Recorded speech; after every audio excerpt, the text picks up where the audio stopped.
work together, Yeah. and you had to do you had a very intense relationship with your mother. It was Hmm. difficult, Hmm.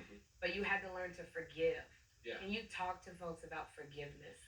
Yeah. Well, I mean, so I thought I had forgiven my mom years prior. She and I, we didn't have a relationship for about the last 13 years of her life, and because she was a very troubled person, and you have to have boundaries. Boundaries are very important, guys. You can love people wholly and still not like them, and that's okay. You can have boundaries with people and still accept that they are a child of God. You know what I mean?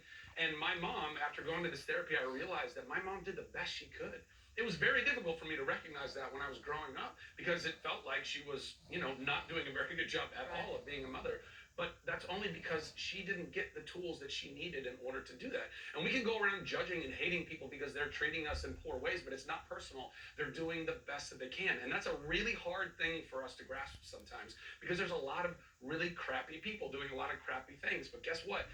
They're surviving. They literally are in survival mode and they're doing the best they can. And that's where I think the radical love, the radical acceptance, radical forgiveness, and radical love that we need to practice with ourselves and each other, if we can do that, we can change this world and we can show everybody that.